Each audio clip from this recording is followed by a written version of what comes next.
በአንድ ሰው ህይወት ውስጥ ወይም በአንድ ሀገር ጉዞ ውስጥ መከራ፣ ችግር፣ ተግዳሮት አይፈጠር አይባልም። ነገር ግን አንድ ችግር፣ አንድ መከራ፣ አንድ አታካች ነገር ሲፈጠር ያንን ነገር ወደ እድል ለመቀየርና ከዚያ መከራ ውስጥ ከዛ ችግር ውስጥ እድል ለማውጣት መስራት ለሰው ልጅ እንዲሁም ለሀገር በእጅጉ ያስፈልጋል። እንደሚታወሰው የኮሮና ወረርሽኝ በመጣበት ወቅት የሰለጠነው ዓለም ያልሰለጠነውን ዓለም አፍሪካን በስፋት ሰው የሚያልቅበት ከዚያ በሽታ ማምለጥ የማይችል አህጉር በየመንገዱ ሰው እየሞተ የሚታይበት ሊሆን እንደሚችል ብዙዎች ተንበየዋል፣ ገምተዋል። በፈጣሪ ቸርነት ያ ትንበያ ያልሰራ ቢሆንም በሂደቱ የተማረው ነገር ግን ዝግጅት በጣም ኢምፖርታንት እንደሆነ ነው።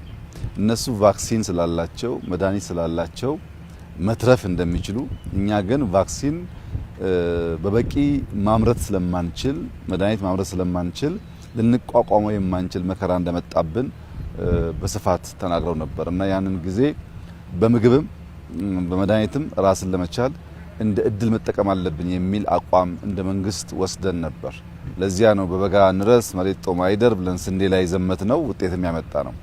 የስንዴው ቶሎ ታየ እንጂ በመድኃኒትም መሰል እርምጃ ተወስዷል። ያኔ ኮሮና ሲመጣ ኢትዮጵያ ለሀገር ውስጥ ፍጆታ ማምረት የምትችለው መድኃኒት 8% ብቻ ነበር እና በቂ መድኃኒት ማምረት አንችልም፣ ወይ ለምንን ወይ ገዝተን ነው የምናመጣው። ሻጮች ደግሞ በነበረው ችግር መድኃኒት ያዝ አድርገዋል። ፕራይቬት ሴክተሩን ደግሞ መታችሁ እኛ ጋር አምርቱ ስንል በወቅቱ እምብዛም ፍላጎት አልነበረም።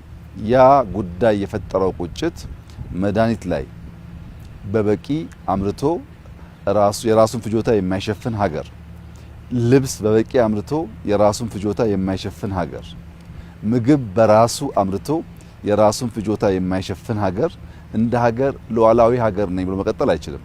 ምግብ፣ ልብስና መድኃኒት በጣም ቤዚክ ነው። መኪና ሊቀር ይችላል፣ አውሮፕላን ሊቀር ይችላል፣ ምግብ ግን ሊቀር አይችልም። እነዚህ ሶስቱ ላይ ጠንክረን እንስራ የሚል እቅድ ነበረን። በልብስም በጣም ሰፊ ርቀት ተኪዷል። በምግብም የሚታወቅ ነው። የመድኃኒትን ብቻ ብንወስድ ግን ያኔ የነበረው 8% ዛሬ ኢትዮጵያ ለሀገር ውስጥ የሚያስፈልጋትን መድኃኒት 44% አመርታለች። በዚህ አመት ብቻ በሚቀጥለው ሳምንት 2 ሳምንት የሚመረቁ ፋብሪካዎች ስላሉ በዚህ አመት ከ50 እስከ 55% እንደርሳለን።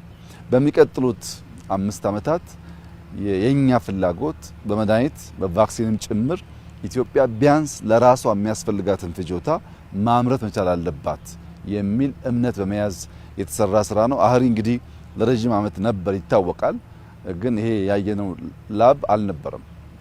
ባለፉት 3 አመታት ሰፊ ኢንቨስትመንት ተሰርቶ ተደርጎ የተሰራ ላብ ነው። የላቡ መነሾና እሳቤ መድኃኒት ለማምረት የሚያስፈልጉ ፋውንዴሽናል እውቀቶች አሉ። ያ የምርምር እውቀት ከሌለ የሚመረተው መድኃኒት በቂ ፈውስ ላይሰጥ ይችላል። አንደኛው የሚያስፈልገው ነገር ጂኖሚክስ ነው። የአንድን ሰው የጂኖ ሲኩዌንስ ማወቅ የበሽታውን አይነት ለመለየትና ለዛ በሽታ የሚገባው መድኃኒት ለመወሰን ያግዛል።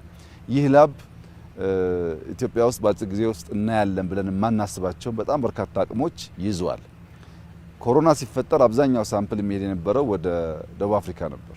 አሁን ሙሉ በሙሉ ለጂኖ ሲኩዌንሲንግ የሚያስፈልጉ እውቀቶች በመሳሪያም በሰው ኃይልም እዚህ ቦታ ስለሚገኝ ማንም መድኃኒት አምራች ሀገር ለኢትዮጵያውያን የሚያመርተው መድኃኒት ከማምረቱ በፊት የኛ የጂኖ ሲኩዌንስ ምን መልክ እንዳለው ለማወቅ በቂ መረጃ ማግኘት ይችላል። ከዚያም በተጨማሪ ቅድም እንዳያችሁት ከ2 ሚሊዮን ያላነሰ ሳምፕል መያዝ የሚችል ላብ ገንብተዋል። ሳምፕል በጣም ወሳኝ ነገር ነው። ብዙ ሳምፕል ካለ በዛ የድግግሞሽ ጥናት ነው የአንድ ሰው በሽታ የሚለየው፣ ለዛ ፈዋሽ መድኃኒት የሚፈጠረው። ያን ለማድረግ ላቡም የምርምር አቅሙም የጂኖ ሲኩዌንሱም በከፍተኛ ደረጃ የኢትዮጵያን መድኃኒት የማምረት ቫክሲን ማምረት አቅም የሚያሳድግ ነው። እንዳያችሁት በዘመናዊ ቴክኖሎጂ ብቻ ሳይሆን የእንስሳት ለምሳሌ አይጥ በመጠቀም የቲቪ በሽታን የመለየት ስራ ይሰራሉ። የምርምር ሂደቱ ሳይንስንም ሎካል ካፓሲቲን ታሳቢ ያደረገ ነው። ይሄ ደግሞ ከነሱ ፊልድ ወጥቶ ሌሎችን ፊልዶች ለማገዝ በእጅጉ የሚያግዝ ነገር ነው። ቅድም እንደሰማችሁት አይጦች ለበሽታ ልየታ ብቻ ሳይሆን በደንብ ከሰለጠኑ ለማይኒንግ ሴክተርም በጣም ጠቃሚ ናቸው። እነዚያን ነገር እያሳደግን ለመሄድ እንደዚህ ያለ በእውቀት የደረጀ በቴክኖሎጂ የደረጀ ለብዙዎቹ ፕሮዳክቶች ግብአት የሚሆን ተቋም በእጅጉ ያስፈልጋል። ዛሬ አህሪ ላይ ያየነው ጅማሮ የላብ ብቃት የሰው ኃይል የተነሳሱበት ደረጃና የተገኘው ውጤት በቀጣይ ዓመታት ልናሳካ ያሳብ ነው። በመድኃኒት ራሳችን የመቻል ፍላጎታችንን በተሟላ ደረጃ ለመከወን የሚያግዝ ነው። እንግዲህ ያኔ ብዙዎች ቫክሲን እናምርት አብረንም ከፈለጋችሁ በግልም ስንላቸው ኢትዮጵያ ለማምረት አትችልም ይሉ ነበር።